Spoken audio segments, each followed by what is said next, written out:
નમસ્કાર, આપ જોઈ રહ્યા છો નેશન પ્લસ ન્યૂઝ. હું છું આપની સાથે હેતલ ભગત. આમ આદમી પાર્ટીના નેતા અબ્દુલ સત્તાર મંજોઠી અને નેતા ગોપાલ ઇટાલિયા અને મનોજ સોરઠિયાની ભુજ સર્કિટ હાઉસ ખાતે 2 મહિના અગાઉ બેઠક યોજાઈ હતી. અબ્દુલ સત્તાર મંજોઠી સામે જામનગર અને ભુજમાં હત્યા અને જાનથી મારી નાખવાની કોશિશના ગંભીર ગુનાઓ નોંધાયેલ છે. પૂર્વ કચ્છ પોલીસની તપાસ દરમિયાન અનેક મહત્વપૂર્ણ ખુલાસા થયા છે. ઈડીની નકલી રેડમાં પણ અબ્દુલ સત્તાર મંજોઠીની મુખ્ય ભૂમિકા હોવાના સીસીટીવી ફૂટેજ પણ સામે આવ્યા છે.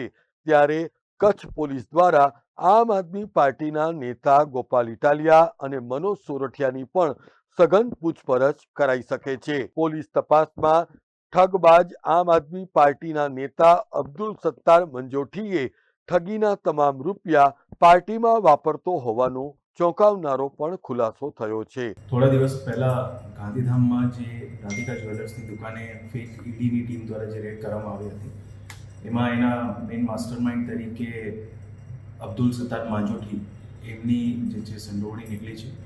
અને જે અત્યારે બધા આરોપી 11 દિવસની રિમાન્ડમાં છે. આમાં ગઈકાલે એવું પણ એક અકસ્માત થયો કે જે અબ્દુલ સત્તાર મંજોઠી છે એ આમ આદમી પાર્ટીના કાર્યકર છે અને અલગ અલગ ટાઈમમાં એ પાર્ટીના જે નાના મોટા કાર્યક્રમો હોય એમાં જે એમની ગેરકાયદેસર પ્રવૃત્તિઓ હતી, એમનાથી જે પૈસાનો ઉપજ થતી હતી એના પાર્ટીની પ્રવૃત્તિઓમાં ઉપયોગ લેવામાં આવ્યો છે. અબ્દુલ સત્તાર મંજોઠી જે છે એમની જૂની ક્રિમિનલ હિસ્ટ્રી પણ છે, જેમાં જામનગર અને ભુજમાં એમના વિરુદ્ધમાં 302 અને 307 આઈપીસીની કલમો હેઠળ ગુના નોંધાયેલા છે. અને થોડા મહિનાઓ પહેલાં એમની ભુજ સર્કિટ હાઉસ ખાતે જે આમ આદમી પાર્ટીના આગેવાન છે ગોપાલ ઇટાલિયા અને મનોજ સોરઠિયા એમને સાથે મિટિંગ પણ થઈ હતી. આ અબ્દુલ સત્તાર જે છે પોતે નિવેદનમાં આ અલગ અલગ વસ્તુઓ બધી જણાવી છે અને આવનારા સમયમાં એમના જેટલું મની ટ્રેલ છે, જે એમના ફાઇનાન્શિયલ ટ્રાન્ઝેક્શન અને એકાઉન્ટિંગ છે એ બધી વિગતો તપાસવામાં આવશે. અને અગર આયોને જરૂર જણાશે તો પાર્ટીના બીજા લોકોને પણ જે છે આયોગ દ્વારા પૂછપરછમાં બોલાવવામાં આવશે. સર, અત્યારે પોલીસ કઈ દિશામાં તપાસ કરી રહી છે? આ સમગ્ર મામલે ક્યાંક ને ક્યાંક એક સીસીટીવી ફૂટેજ પણ સામે આવ્યા છે.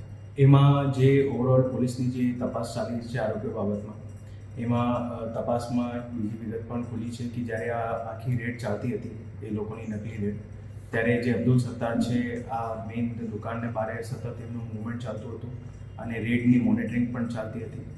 અને ઓવરઓલ જે બધા લોકો અલગ અલગ જગ્યાએ જે આવી વસ્તુને ઓવરઓલ પ્લાનિંગ જે કરી છે એ બધી વિગતો બાબતમાં પોલીસ દ્વારા તપાસ અત્યારે ચાલુ છે. સર, આપે કહ્યું કે આમ આદમી પાર્ટીના 2 મોટા નેતા સાથે એમની બેઠક ભુજ સર્કિટ હાઉસ ખાતે થઈ હતી અને આ પૈસા છે તે પાર્ટીના ઉપયોગમાં લેવાયા હતા. તો ક્યાંક ને ક્યાંક હાલ પોલીસ છે તે આમ આદમી પાર્ટીના બંને જે ગોપાલ ઇટાલિયા અને મનોજ સોરઠિયાની પૂછપરછ કરી શકે? એમાં જે હું આપને જણાવ્યું છે કે એમની મની ટ્રેલ બાબતમાં પોલીસ દ્વારા તપાસ કરવામાં આવશે અને આયોને જરૂર જણાશે તો એ બાબતમાં પણ જે છે પોલીસ દ્વારા પૂછપરછ કરવામાં આવશે. Bureau report, nation plus news, Kutch. સમાચારોનો સતત અપડેટ મેળવવા માટે અમારી નેશન પ્લસ ન્યૂઝની યુટ્યુબ ચેનલને સબસ્ક્રાઇબ કરો, બેલ આઇકન દબાવો અને જોડાયેલા રહો ફેસબુક, ઇન્સ્ટાગ્રામ અને ટ્વિટર પર.